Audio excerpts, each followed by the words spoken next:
Welcome back to Hidden Power. This is a Pokemon podcast. My name is DustyGogoat. I'm also with the LumiosePost. Hello. SoulSilverArt. What's up? And our special guest, after a whole year hiatus, Lord Keeper Toby. I'm not returning. This is my first time here. True. I'm actually in a really hyped place right now. I'm riding a line. I don't know if we started or not. Yeah, I we're feel recording.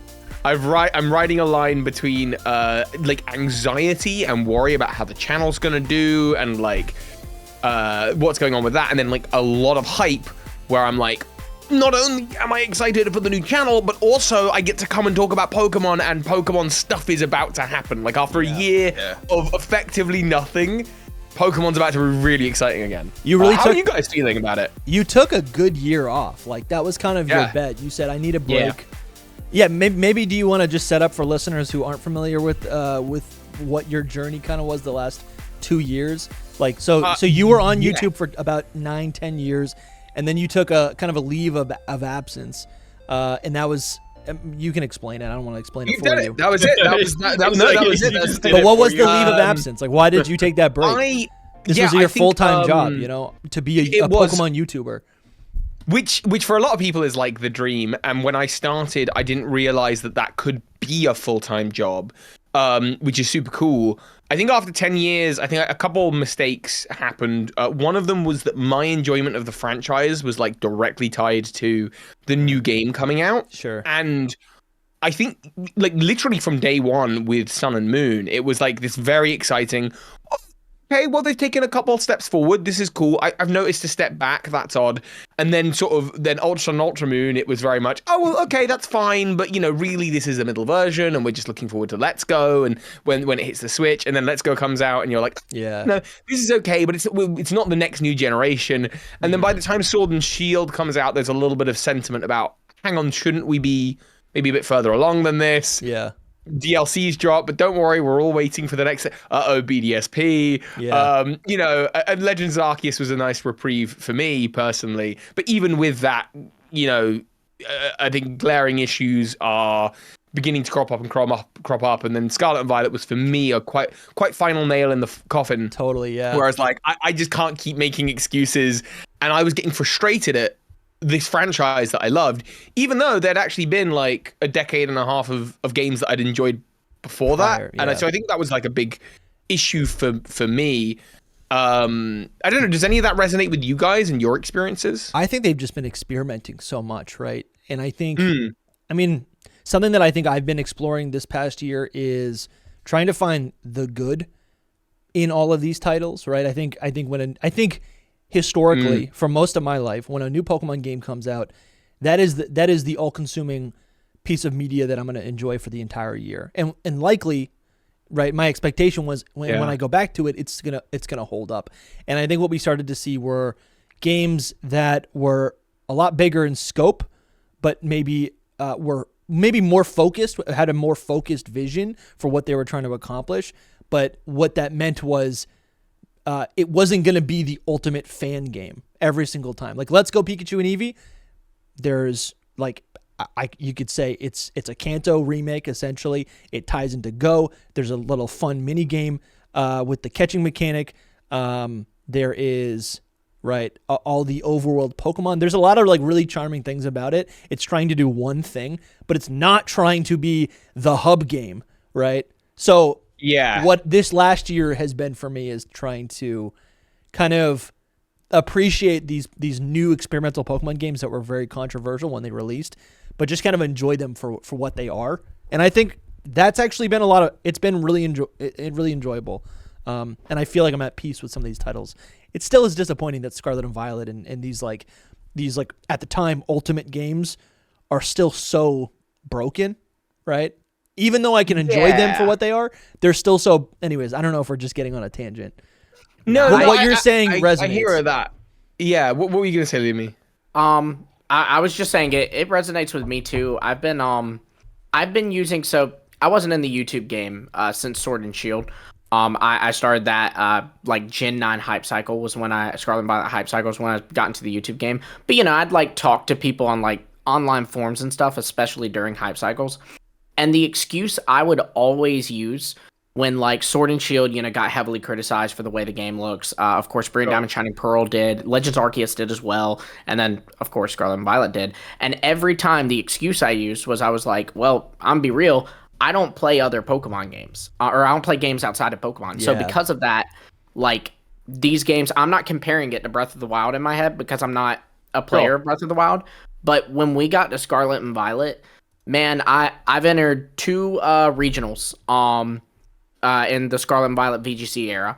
Okay, cool. In my playthrough, I've had my game crash, like when I was just before I beat, the whole plot in Area Zero. My game crashed twice.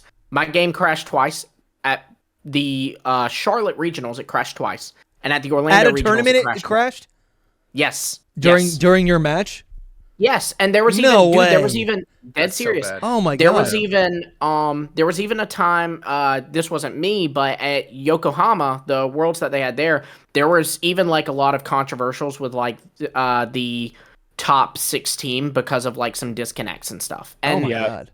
And so like it got to a point where even I love Pokemon and I enjoy Scarlet and Violet because it is a Pokemon game, but like it's to a point where I can no longer even go, well, I don't play games outside of Pokemon. I even have to go, okay, by Pokemon standards, this isn't great, you know?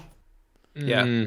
I never heard that story, Lumi. That's kind of crazy that your game crashed in the middle of a battle. Like an official sponsored Pokemon tournament. Doesn't your crazy. game get you get disqualified or something, or do you guys just like restart? So what they'll do, you know what I mean? Yeah, what they do is they they kind of ask I don't know what the actual protocol is. This is what our referee did. He kind of asked, because when it crashed, did you rage quit? No. Well, when it crashed on me, I was like, the guy had 2 Pokemon left. I had 1 Pokemon left. Mm-hmm. Yeah. There is a chance that I could have pulled it off, but to be honest, like, I think that chance would have relied on some kind of hacks, like a crit or something. Yeah. So I did, like, when the ref came over and my opponent was explain it to it. It was the like 3rd game. I had 1 point. My opponent had 1 point. And so I just said, I was like, dude, I don't think I was coming out of that. Just take the win. And the ref let us do that. But then like, you guys could have like flipped a coin for it or something. Right, but like that's what they'll do is the ref will kind of ask you where you were at in the battle, and from there kind of decide if you restart the match, if you do this, if you do that. It also, now that I think about it too, my wife also entered both of those tournaments, and it only happened to her once at the Charlotte regionals, but it did happen to her as well. So that's a total of 4 times between the 2 of us and only 2 tournaments. So the point is, the bar has been lowered for these Pokemon games, and Toby, I guess it seemed like maybe you just wanted to take a break away from the franchise. Yeah. I was just feeling a little bit like, I think when Scarlet and Violet came out, like actively frustrated with the games, and I was like, I'm having a bad time playing this. Like, I'm not enjoying the experience, and I'm having to dig really deep to find the bits that I do enjoy. Yeah. And I was getting quite wound up about it. And I think in this year off, what I've managed to do is, I think first of all, the presence of no new games has helped with this. But also not making videos about it, not feeling compelled to make videos about something that I'm not in love with.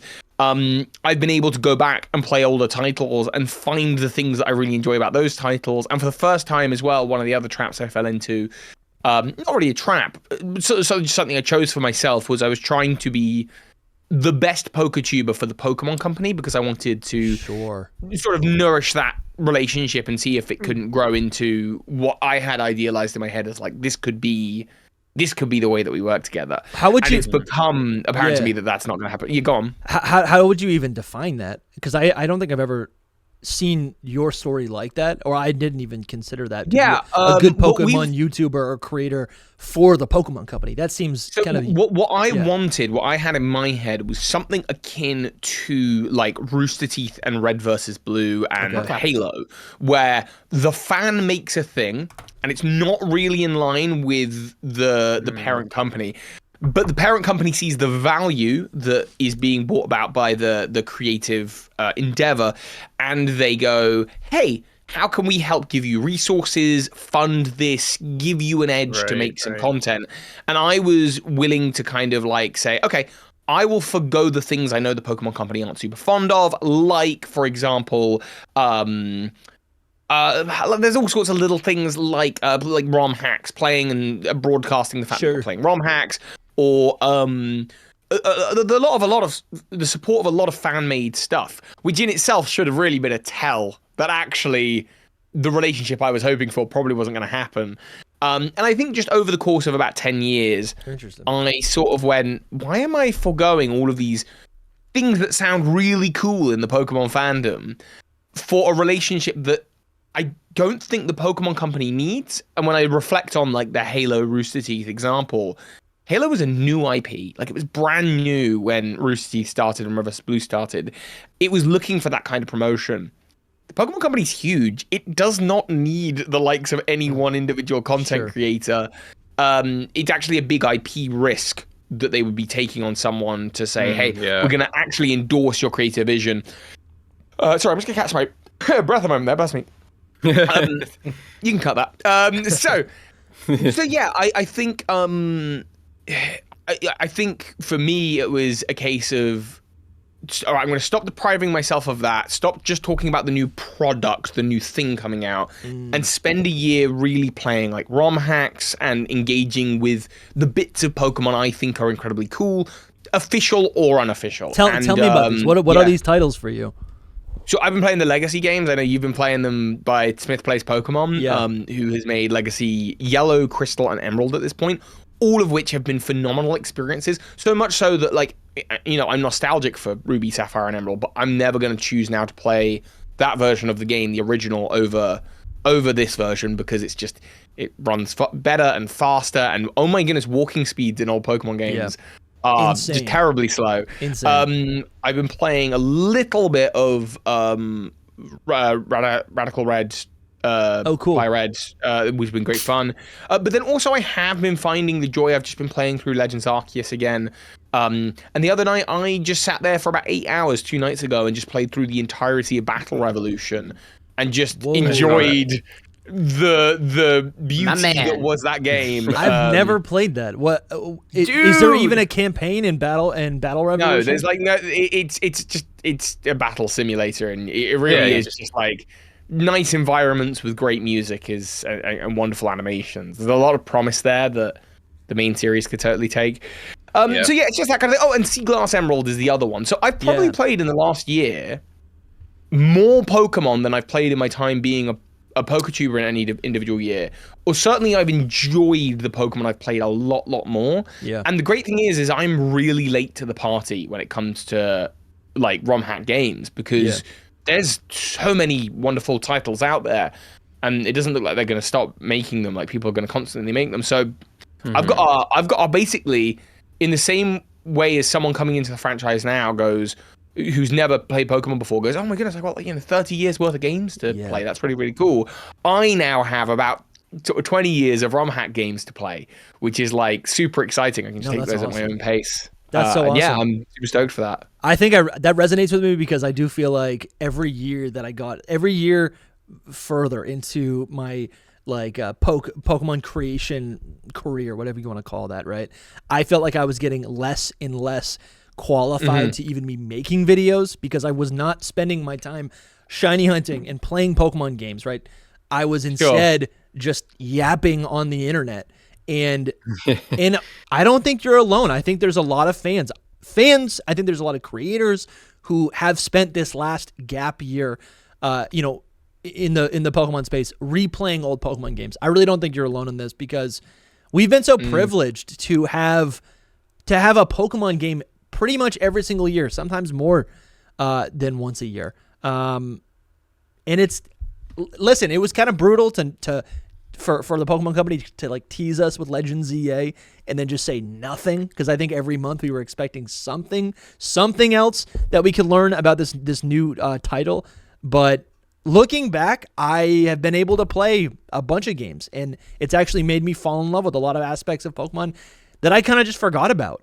Like let me reverse the question back on you guys a little bit, because while we're talking about this kind of journey of the last years and PokeTubing, you guys started around Sword and Shield time, right? No. No, before I that? started Gen After? 9 Do you mean as a group together? As a or- podcast, Hidden Oh, Power. as a podcast? No.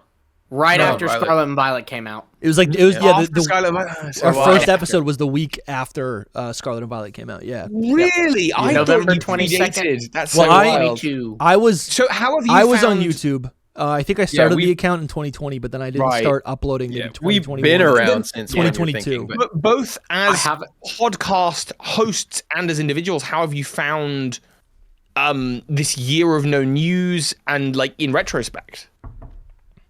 it depends how you like. Are we talking about our normal lives or just like Oh, like for content? creation? No, Yeah, in terms of your because- attitude towards content creation. yeah, We can catch up personally anytime.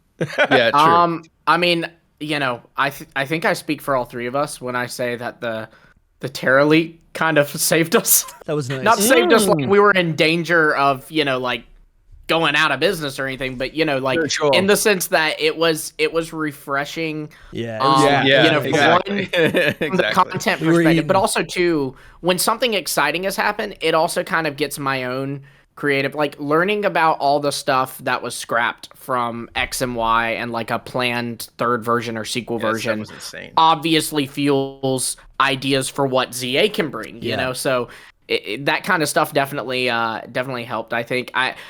I think I dealt with it better as a person than I did as a content creator, if that makes sense. Like as a content creator, it hurt. But as a person, as a Pokemon fan outside of content creation, as Zach, not, a YouTuber, I found myself just kind of being able to turn attention on, or forced to turn attention on other things. Like I did, even outside of Pokemon, I did like a Marvel movie marathon where I watched like all the MCU last year. That was fun. But then I also, with Pokemon, I picked up games and like did locks, like on my own, not even for my channel, Nice. just like for me. That's awesome. And I don't know that. Look, if Legend ZA had come out November 2024, I would not have picked up Pocket. Sure. Because Pocket comes out end of October. Pocket was I'd be fun. like, screw this. I got 3 weeks and ZA's coming out. Yeah. But Yeah. because of that, I found a game that I really enjoyed. Oh, great. I feel differently. I used a lot of my brain power to go into tons of in-depth speculation. Like maybe there's not a lot of founding because we don't have a lot, but I think I made a lot of content. But the thing is now that I'm thinking, if ZA doesn't come out until, let's just say, November, then it's just like, have I like gone through everything already? You know what I mean? Because I've made but there's so many like potential things. Gotta be Just things will be careful. There's- more. Yeah, but once they give us once they give us one nugget Yeah. of information, now you can revise all of your Yeah. old theories, pick out True. the 20% that still apply, and expand on those even further. And now you have evidence for them. So It's really wild. You've all been really satiating me, with the because obviously, so every time a new episode of the anime comes out, I know you in particular. You're like, Recurium. We got to talk about Recurium. We got to talk about Recurium. We got to talk about how this works and how it's going to tie into ZA. That's been great. real. The Terra leak, I totally was not around for content wise. So you guys were actually like my, other than just scouring Twitter, you were my kind of doorway into that. And that was the one Appreciate thing that I that. was, I guess, kind of sad to miss out on. But I was like, definitely felt like happy being like, oh, well, I can watch the guys have a Yeah. natter about it and you see can what watch they Locked think. In, right? You can Yeah, you can yeah, watch our yeah. stuff. Yeah, I get you. I mean, you could always go back and do your Hoops own did a lot stuff of on cool it, too, stuff. 'cause it's just like it's there forever now. Yeah, that's true. you know. It is there Crazy. forever. It is Yeah. all just out there, which is so Yeah. wild. Yeah, I think for me, there's just been such a rat race. Like, so we started I started around like BDSP era. That's what like speculation for. I think it was before. I think it was speculation for whatever the new game was, and then Legends Arceus and BDSP were announced. So I spent a whole year speculating on that, and then around the speculation lead up for Scarlet and Violet, that's like when I met these guys, and I feel like there's been a rat race ever since whatever year that was, 2021. It was like go new. There's new things. There's new this. There's new that, and it was a lot of fun. But honestly, as a creator, I am actually excited to be able to take a step back. I think it depends on everyone's situation. I also like I think I had enough work outside of content creation to like keep me busy, and I got a couple dogs, I got married. Like I feel like it was a really good, this year was awesome. This was a great year for me personally. That's what I was saying, like us talking about our personal life, because obviously it's healthier for your personal life. Yeah, there's exactly. no news most of the time. But yeah, if this is like your gig like 24/7, then it's a little hard. But I don't know. I also think like we're so creative. I don't know. There's a lot of people who only make content. Like this is just a different style. There's a lot of people who make content just for like tips or gameplay tricks or something. Yeah, and that's fine. But then you're limited to that cycle, right? There's some people who only do news. Okay, well you're limited to that cycle. But I think what we do is really. I think there's an audience for it. People want speculation, and people want theories, right? They want deep dives on lore. Right, Toby? Well, yeah. So, I was gonna like rope you in there, but you've actually roped me in. So I mean, people want it. People want it, and it's exciting. That was one of it. Kind of bookends this whole conversation a little bit. That's one of the other things is when I was making content as Birdkeeper Toby, Pokemon theories was kind of like the thing I was known for, and I love making Pokemon theories. They're amazing. But when I started 10 years ago, there weren't a lot of other people doing it, and the ones that were out there felt very surface level, and I don't mean this as like, well, I guess it is a critique, but a friendly critique of game theorists, is that they were, they would like delve into the lore fractionally and make a theory, but actually what was lying below wouldn't really make sense for the theory of that kind of thing. And maybe to their credit, that was fine for 10 years ago because the collective knowledge wasn't really there, right? And I was arguing, all you had to do was bring up a recently. Fact. Yeah, I was arguing with someone in my Discord, not arguing, I was just explaining my point of view because they were criticizing map pattern game theory, and I was saying like, no, they need to exist. Like they exist as a gateway for people who maybe know they like Pokemon, they might like Pokemon. So, it's really useful to have them. My job is as a Pokemon theorist has probably been bolstered by his existence almost without question. Interesting, But what was interesting about that process is over the course of 10 years, I then went back through the entire franchise history and really, every year the amount of available Pokemon Red and Blue theories get smaller and smaller and smaller, to the point where I do not discover new lore about Pokemon Red and Blue very often, like in canon, in-game lore, because there comes a point where you have spoken to every NPC, you've read every line of text, you do know what trainer classes are where, and and at the end of the day, the only theories that are left are really nitty-gritty, like why is Root? Well, whatever. This is just coincidental. I was just playing Leaf Green, and I found. Did you see that tweet I put out? I found an image I think it was in Fuchsia City, and there's like, oh no, Dusty, no, and it was called like a Pokemon. It was called Pokemon merchandise. Like you walk in the room, there's a glass veil, like a presentation of whatever's inside of it. On one side, there's like a fossil or something. And then on the other side, there's the warden's maybe house. And there's a Pokeball. And I was like, what is this? It's called Pokemon merchandise, but it's not actually but it looks like a Pokeball, but it's not called a Pokeball. Could that be something? Could it be? You're getting into really granular stuff. Yeah. And I love that stuff, but the audience for that stuff doesn't exist. And so all that's left is going, I have to wait for the new game to get revealed so that I have something to theorize about and speculate. Yeah. And it's this sort of process that I've come up with where a trailer drops and I'm immediately looking at everything in that trailer going, how does this attach to Red and Blue, Gold and Silver, Ruby, Sapphire, going through every single list, like which NPCs have, there's a meteorite, which NPCs have ever spoken about meteorite or whatever. And so now part of the shift going forward into Lorekeeper Toby is that no, let's just talk about the things that we already know and already love about Pokemon. And that might just sound like rehashing old content, but what I'm doing is, and you'll see this first video I've done, is the complete lore of Zygarde. Everything we know, all of the canon information, then followed by all of the like theories that the community's come up with over the last 10 years. A lot of them are ones that I've done or like Lockstin's done or whatever. And they're all compiled into one place. And so I can make the Zygarde lore Bible.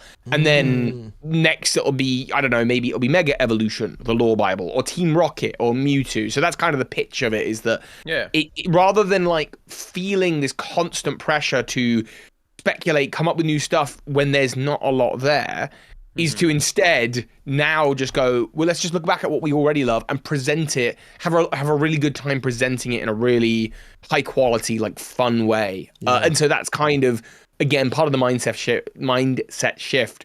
Because I think people still want Pokemon theories. I think people still want Pokemon lore videos. Yeah. But it's now that a lot of them have been dug up, it's time to raise the stakes a little bit and make these more complete videos, I suppose. It's almost like there was beautiful. It's almost like there's only so many. It's like there's a limit.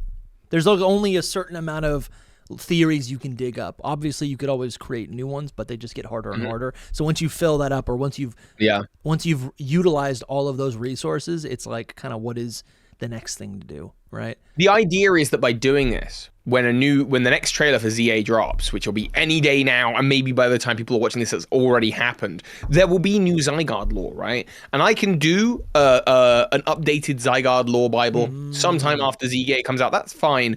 But now, when I'm looking for theories for ZA about Zygarde, I'm looking at like way more legitimate stuff. I don't have to stretch as much. I don't have to reach to kind of pull some threads that don't really make sense and tie them together. And I can focus on better narratives and better storytelling and that kind of thing. Do you still think you'll do those videos though? Because I feel like I look at you as the king of you're so creative with your theories, where you don't just take from one source, but you take hints of evidence from everything and to stitch together something that is at least a good story. Maybe it doesn't make sense, but it's a good video.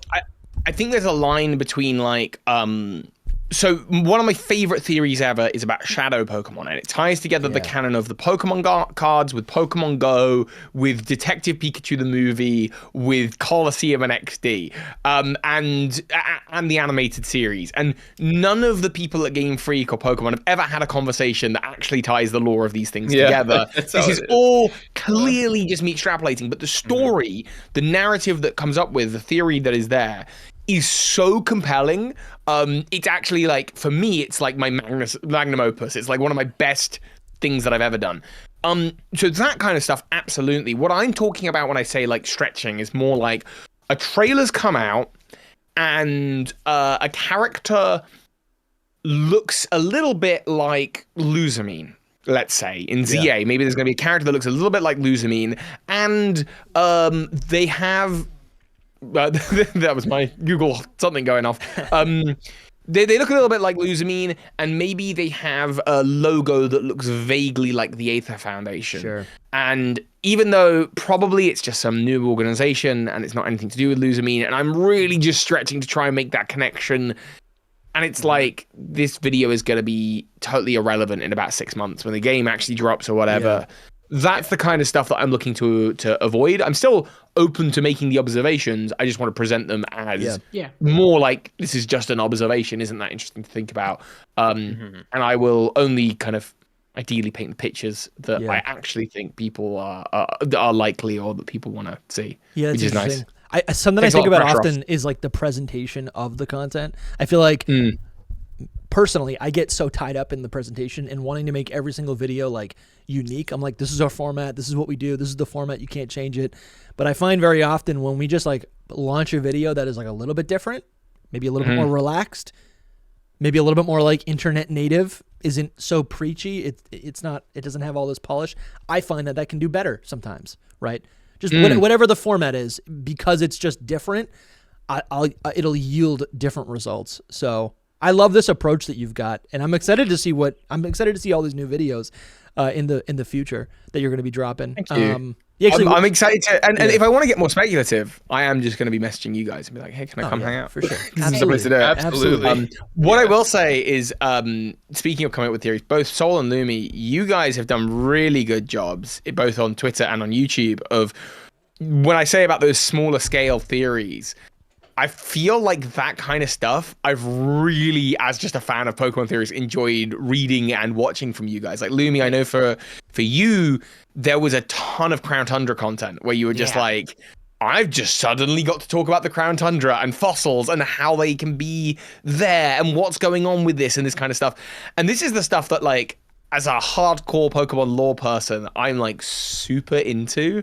Do you think that the freedom of like not having new games has allowed you time to kind of explore and think about that rather than just thinking about, you know, ZA or whatever? Oh, absolutely. And not only has it helped with that, but I also think that it's like, 'cause here's the fact of the matter. If Legends ZA released November, I don't know, 22nd of this past year, I posted my Crown Tundra. I did like 3-4 videos in Crown Tundra, and I did it like end of December, beginning of January. If Legends ZA had released in November, those videos would have gotten like, you know, 4 views, you know, because no one cares. Like I'm talking about ZA right now. I don't want to hear about your stupid little Crown Tundra theory, but because I think of the absence of news, those videos actually like kind of like I made them really for me. Like it was an itch that I was wanting to scratch in my head, and I was like, this is just something like I'm thinking about it at night before I'm falling asleep. I'm like, I really want to make a video on this. So I did it for me, but those videos actually ended up kind of exceeding my expectations for them. And that definitely, like, that's not even like a testament to me. That's just, you know, because there was no ZA news, those kinds of stuff was working better. You did get to like experiment more. I don't know that that's not a testament to you so much as it's what I think it is you have the freedom to explore ideas in a much more organic way because nothing else is demanding your attention. And so like I'm sure if those videos released around ZA time, they would have done just as well. I actually maybe even better because there's more Pokemon interest. What I think is probably more likely happened is you would not have been able to make those videos around ZA because you would just be like thinking on that track like everyone else. You'd be over there. And so it's like, and even if you did come up with those ideas, I think you would just be like, well, I'm not going to post it now because like it's not like relevant. It's not like a good time. Oh, absolutely. I have a list of like things on my notes where like when I think of an idea, I type it down, and it's like I only type it down there if I'm like I don't want to touch this right now, you know. So it would have gone on that list. I totally get it. Yeah, I feel differently though. I still like stuck with ZA the entire time. I've been posting about ZA since February 2024, basically. Like my brain has just been like one-track minded. So like you have branched out a lot more than I remember you doing prior to ZA. Like, dude, you post stuff from the anime like every week now, and you have never been the anime guy. You know what I mean? Like I've been eating it up. I've loved it. If it can tie, I've got nothing else. Yeah, but that's what I'm saying is you are like you're finding really good stuff from the anime too. Like it's not just like, you know, and also admittedly I am just enjoying things where like you'll just post a picture of gouging fire and be like, it looks so good in the anime, you know. I am loving that too. It's a part of the whole thing, right? Like you just, for me, this whole content creation thing is just doing what I personally like and love. You know, I would imagine it's the same for most people. Oh yeah. But like, you know, like that's business. What I stick with. I try the business thing, but I can't. Like I am purely motivated by what I am passionate about. Yeah, I'm Italian, so I guess that's kind of how it goes. But yeah, it's just I just keep that fire of like, oh, this new thing is coming, and I'm like excited to know more about it, I guess. You come at it from such a unique angle because you're on Twitter primarily, and so it's you're not monetizing on your tweet. Are you monetizing on your tweet? Can you do that? I am, and it was good for a little bit, but then it all changed, and now it's just like I'm not doing it for that anymore. I'm just doing it. Okay, all right. Which is where I started in the first place. So I see. Yeah, well, I guess it'd be nice to make money on it if you could. None of it is clouded by business in that sense. Whereas, you know, and then so you're coming at it very much from a fan first, then it becomes a tweet, and then that becomes content on the podcast, perhaps. And and so it's a very organic kind of process. Whereas like even what I'm doing now with Lawkeeper Toby, and I'm so excited. Don't get me wrong, I'm like super. My inner fan is completely recharged. I'm also very like, and here's the business strategy. Like I'm very very much thinking about that at the same time. Of course. Yeah. That makes sense. People don't see. I think a lot of viewers don't see that side of it. I think it's easy to just because it's like the illusion that the promise that we're giving to people is like, yeah, we do love this stuff. We want to make something that you can also enjoy, so you feel like whoever's watching feels like they have a companion while they enjoy this thing that they love, right? Like the video game or whatever the new game is. But yeah, there is a whole process behind it. I feel like every time. I feel silly because I'm always advocating to these guys. I'm like, let's do stuff that's evergreen that is completely irrelevant. I'm like, let's spend 3 hours talking about the Reggies. And they're like, I don't know if it's the right time to do it. And I'm always pushing for it. And then we do it. And it's a lot of fun. But then the video underperforms. But I'm like, it was so much fun to do. And like Lumie will be like, I have a totally different appreciation for the Reggies now. Like I hadn't thought about him in a decade, right? But I always do you know what though? Like the energy that you'll get from and you've seen it because you've had such growth in your kind of patronage and like people who are supporting the podcast right now. I think there's a term, and it's a Rooster Teeth term, and it's come up recently because they've just been rebought and are by the original founder, and it's called the de-shitification of the internet. Oh, dude, I love this. This is a term that I absolutely love, and it's something that I'm thinking about going forward. And it's not to say that like don't get me wrong, get rid of the slop, get rid of like, or if we're doing slop, like can it be positive and fun and be an escape for people and be something that is a little bit more meaningful. And, I think Pokemon for so many people is an escape and is quite meaningful and ties into their childhood. And I want whatever I make to be part of enriching that process rather than being something that maybe just goes in one ear and out the other. And for those people that did watch the Reggie video, I guarantee you, 100%. like they've had the same reaction Lumie's had where it's like, oh man, that's changed it. That's changed the game for me, Something I always think about is regrettable hours. I think I first heard that phrase on the Colin and Samir show, but regrettable hours or regrettable minutes is something I'm constantly thinking about. Because how many times do you guys open your phone, right? I'll go on TikTok to post something, and then a half hour goes by. Not only am I hooked, but I'm like, I don't even remember what I've watched, right? Yeah. And I feel like as a podcast, I understand that some of what we do, some of the services that we offer is background noise. It is something for someone to maybe listen to while they get through their daily grind, their daily commute, maybe their job, right? A chore at home. But I think what I'm trying to do is, yes, even though it's background noise, I'm not trying to phone it in, right? I never want to phone it in, right?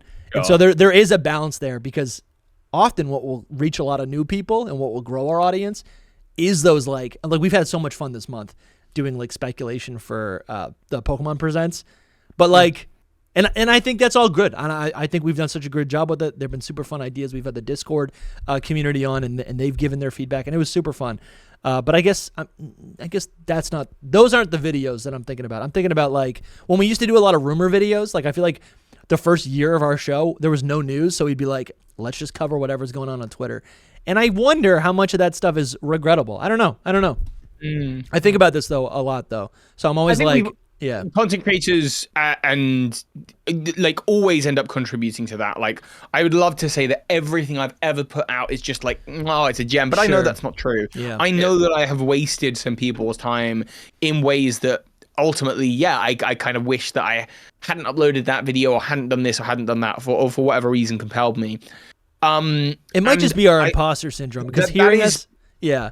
There's always someone that likes it, though. There's always someone that likes it. There's someone this is true. I don't want to be impacted. Yeah, I don't want to be saying that we're like, wait, that's not the point of this. I think we do. I think us, at least on this show, do a pretty good job about putting stuff forward. That's like passionate. As long as you're actively thinking about that kind of thing, I think you're probably not contributing to that kind of thing. I think if you're the kind of person who's actively thinking about like, how do I enrich the time of my audience and make sure that they have a good time, like, and not just like not just appear in front of their faces, well done, that's 0.0000 of 1 cent to me, and then, move on with their day and I don't care. Like, as long as you're thinking about that kind of thing, I think you're probably in the right ballpark. Good. And I think you guys and everyone you have on the podcast going forward for this next year, next 2 years, really. I know. Which I think we're going to talk about in an upcoming episode with everything going on with ZA and the 30th anniversary. I think you guys are going to provide a lot of value for a lot of people, having reflected on that. So I'm excited for you guys. We're hyped. Yeah, I think that's something that's been nice about it too, is that just we have been able to do like a mix of things. Like the I'm glad you brought it up, Dusty, and I just wanted to kind of add to it.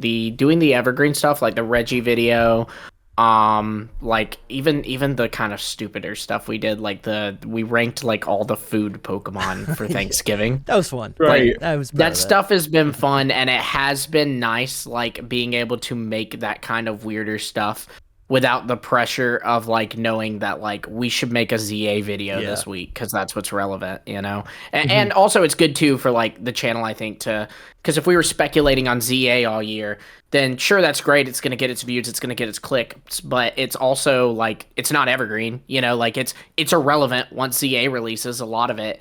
I'm always thinking about that. I'm tortured by it. Oh, I know you are. I know you are, Dusty. But it's fun. But like, and that's so it was. But I think we did a good job at having the balance of both. And for the record, I think the numbers show it. The thing I always like am telling Dusty is that we have, we've grown exponentially this past year, and it's a drought year. But we have people have shown up. Like our views have grown. We had like the highest tier list we've ever done. Blew up. It was our Gen 8 one too, so not even like a Gen 9 or a Kalos one. It was the Gen 8 one, the Sword and Shield one. And that's just because we were in sync. We were having fun. We were having fun. Yeah. We were having fun. Oh yeah. And it's been allowed to like let us kind of see, not just from a content perspective, but like from a format perspective, what we like to do. Like we now we've been live streaming a lot more because we've realized like, hey, that's a ton of fun for us. It also, people like it, and also, to be completely honest, it's a little bit easier to do than, recording a video and putting it up. But so all that stuff, figuring out all that stuff has been fun, and it's been nice to not have the pressure, like knowing that we have the time to figure that out, and not like, if this is wrong, that's it, we're cooked, Yeah. So, okay, I just want to reframe this a little bit. So Toby, when this video comes out, not only will there be another video on this channel on Hidden Power Podcast with your Pokemon Day predictions, your future predictions, that's going to be out. But also when this video is out, when you're watching this video, I'm back. You're back. Your first video is officially on YouTube.com. What is it? YouTube.com /LoreKeeperToby. LoreKeeperToby. Yeah. Yeah, we got it. We got it sorted. We got the name done.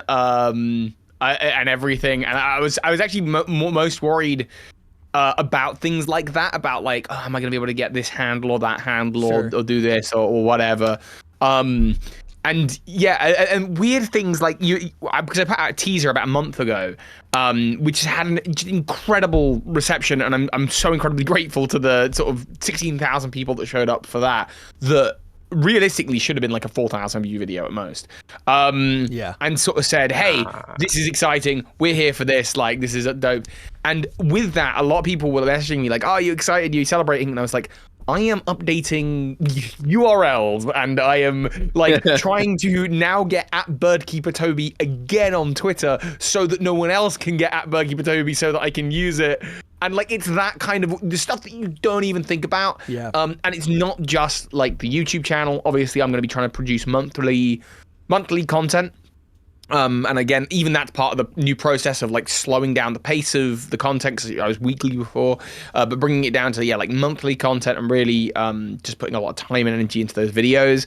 But also it's things like a mailing list. If you go to lorekeepertoby.com, I've got a mailing list where I'm just using that as a chance to tell anecdotes of my time doing BirdkeeperToby, as well as providing links to fan projects and official projects that I think are really, really cool.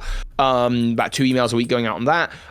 There's like just updating the Patreon and making sure that there's some cool stuff there for people who want to hop on early and support what I'm doing with Lawkeeper Toby. Nice. This is just a bunch of plugs for myself, basically. Listen, that's why you're on the show. That is the point. Making sure that like Twitter and Instagram and like my link tree and like all of these other little tidbits are up to scratch, and I know what I'm doing with them, and I know what the point of them are.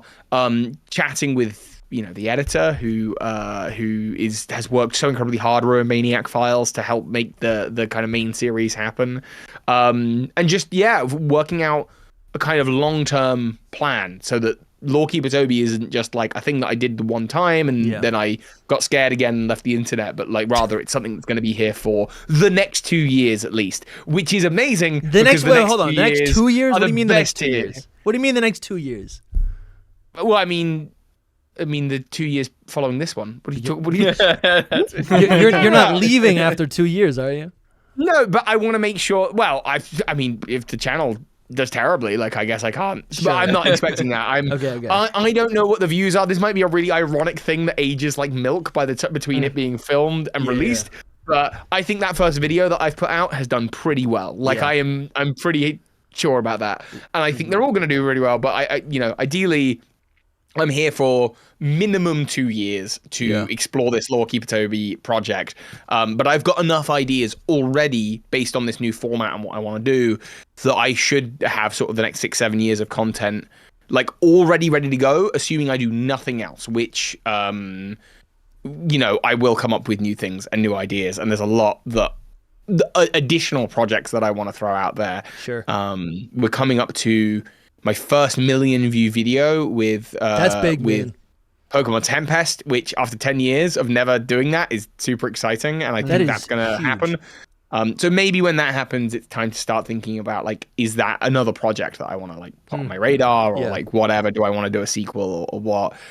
So there's a lot going on, but yes, I'm back, and I'm really excited about it, and I'm incredibly blessed to be surrounded by yourselves and all of the people in the content creator space who like made it happen behind the scenes. Because I mean, I'm sure I'll talk about this more on other platforms, but True Green 7 and Game Boy Luke and Lockstin and Hoops and Hip Hop and Candy Eevee and Falcone and all of these other people in the Pokemon space just all came together to be like, hey, we've got like rounds of feedback, and M&J TV, I don't know if all have rounds of feedback on all of the various different elements that have come together to make this. That's awesome. So I am as set up as I can be. The foundation's solid, and I'm very excited. That's it. I'm just buzzing. I'm excited, man. I think your absence has been felt, definitely. I don't think anyone. Oh yeah. For us, we obviously look up to you. We're grateful. I mean, now we're just friends, so like whatever. But like, I feel like no one has the same energy and is locked in as much when it comes to Pokemon theories as you. And so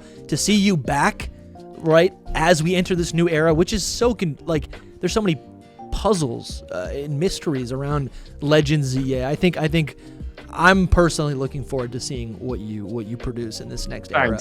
Yeah, dude, it's gonna be good. Mm-hmm. It's gonna be good. A little exclusive for you guys on this then.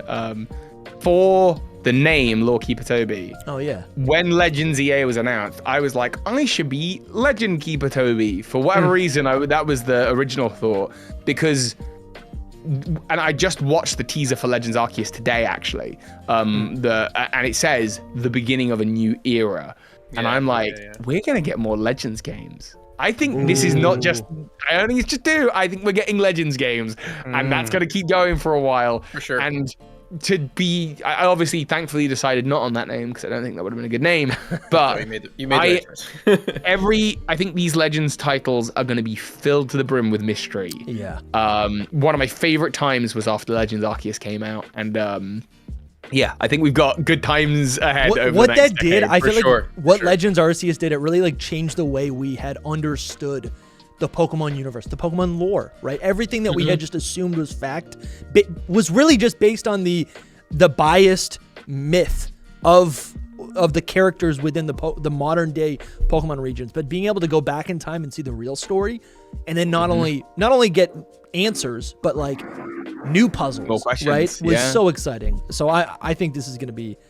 Oh, dude, I'm so excited for this new era. Let's go record your prediction video. Oh yeah, what's up? I have two questions that I wrote down that I wanted to ask you. I think are more this episode focused. All right. So first, because it seems like you were very committed. Like, when you knew you were leaving, you knew that it is at least a year that you were going to be gone.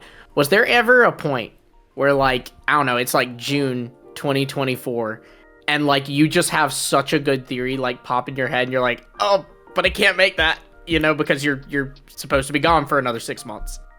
I don't know about good theory. I definitely there was a new bit of Pokemon lore I learned right after I left, which is the fresh water item, the that you get in the games. The water that heals Pokemon is specifically from Mount Silver. And I didn't know that, but you find this out only in Japanese Gold and Silver. It's part of the item description, and the mountain on the bottle, therefore, is Mount Silver.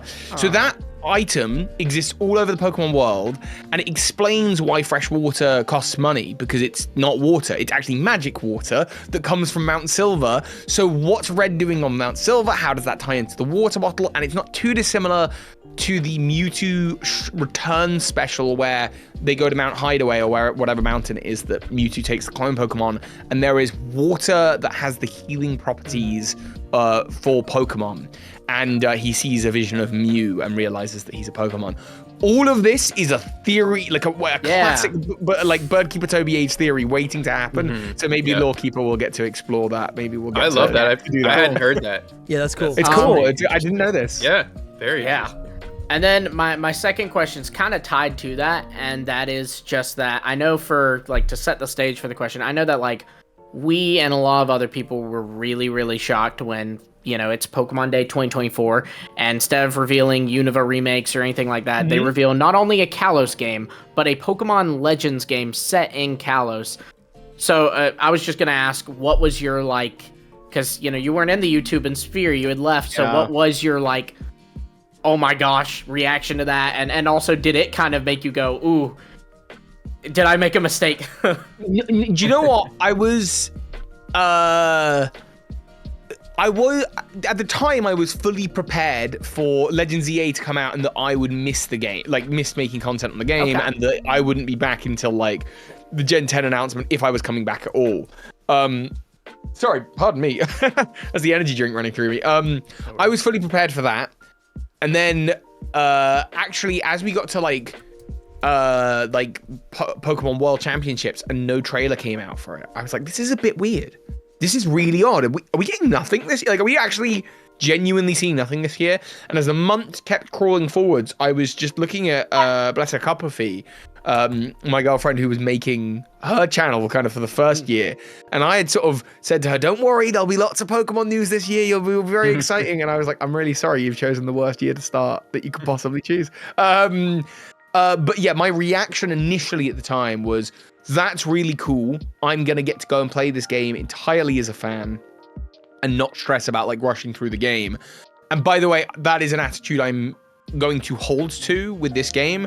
There's a lot of with almost every previous Pokemon game, I played naughty early copies of the game. I will not be doing that for Legends ZA. Like, I'm saying that publicly, I'm holding myself to that, because I do not want to rush these games. And even if it takes me a week or two to play the game, which I don't think it'll take me that long, but after its release, I'm going to sit down and I'm going to enjoy this game as a fan, because I'm not doing that mad dash to make content thing. Like, that's just not what I want to be doing. So I'm excited for that. I'm really excited for that. We'll be doing the fast dash on Hidden Power Dusty Podcast. will be doing that. So tune in, subscribe to the podcast. Toby, you can hop on and let us know if you do have the little itch. You can hop on and say what you want to say.